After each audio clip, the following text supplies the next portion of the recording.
Hello and welcome to the first upgrade video for Supernova. Now, this is the only planned upgrade I have, but it's a big one. So today we're gonna upgrade to a Ryzen 9.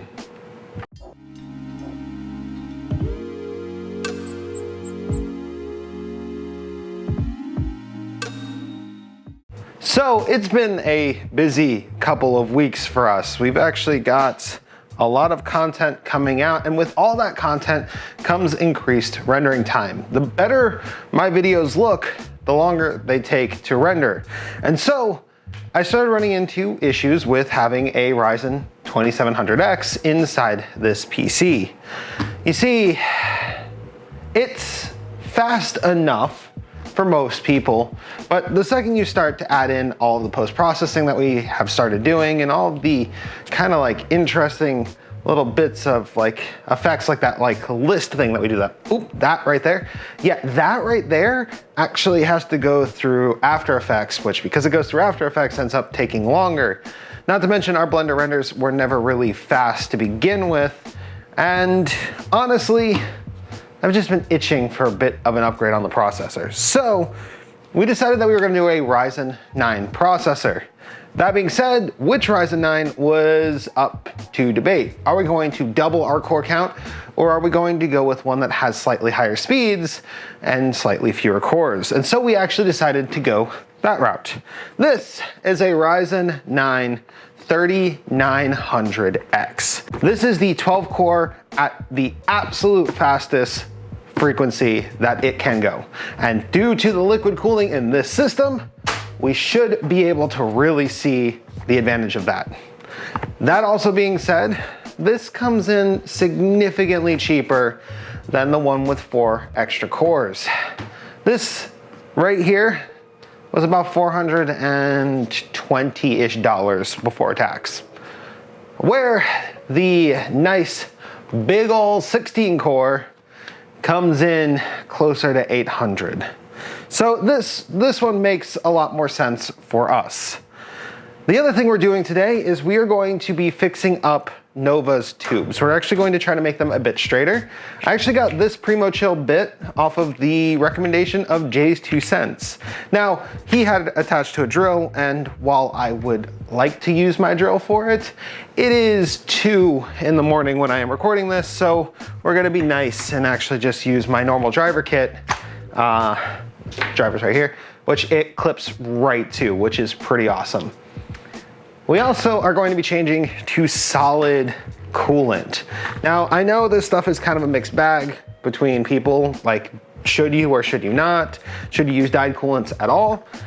Essentially, as long as you're maintaining your PC year to year, which I do, because I'm on an upgrade cycle that has me changing parts out every year, essentially, I'm always upgrading and cleaning this thing. And because of that, I will probably be able to clean it before it becomes a problem. I've already taken apart the water block once. I've already figured out how to take apart the distribution plate, and I figured out how to take apart the GPU block. They're not really that hard, and as long as you don't damage the O-rings, you should be mostly safe. The only thing that could be a snag is the motherboard, which is an X470. Now, we did update the BIOS, and it is a more expensive X470 motherboard. In fact, at the time, it was the most expensive X470 motherboard. So hopefully we won't run into any snags there, but we are putting a Ryzen 9 in a motherboard that was designed with the Ryzen 2000 series parts in mind. So let's unbox this thing, because I've never unboxed it and it looks like it's quite an experience to unbox. Drain this loop, disassemble it, get the new processor in, and then reassemble it with these straighter tubes. All right, so this is the Ryzen 9 box. It's actually very different than the 2000 series and even a Ryzen 5 box. Because I have a couple of those on hand. I'll put them side by side for you. Look at that. So the Ryzen 5 and the Ryzen 7 box are like identical boxes, but The Ryzen 9 comes with a completely different packing system where instead of having a flap to open, there's a seal back here, which also has the information about the processor. All right. That was kind of satisfying. So just opens like so. You got your processor here, 12 cores right there in my hands. Because of a nice little foam thingy. And then your Wraith cooler, which I don't need. So I'm just gonna leave the rest of that in there. Some warranty information. Whoop.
Yeah. Okay, upgrades are done, computer is booted, and this thing is running beautifully. Honestly, I love this PC so much. It's so amazing looking. Like, the tubes have sort of sagged a little tiny bit after all that work that we did. Bleeding the system was a total bitch, and it even leaked twice. In an explosive way. Fortunately, thanks to the fact that we used cryo fuel both times we filled this PC, there's absolutely no water in there whatsoever, and it booted just fine after having to reseed the hard drives. So fortunately, this thing is running properly.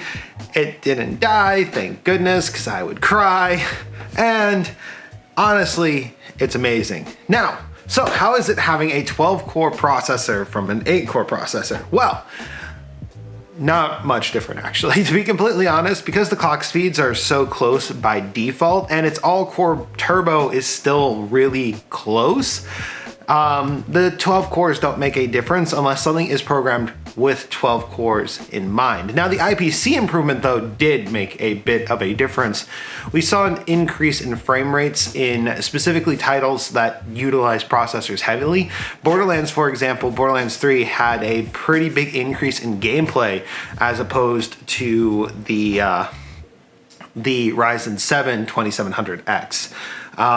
So that was a win. But then also Elder Scrolls Online, one of my guilty pleasure games, actually sees higher frame rates all of a sudden. Like, not a little bit. We were running around like 80, like upper 80s.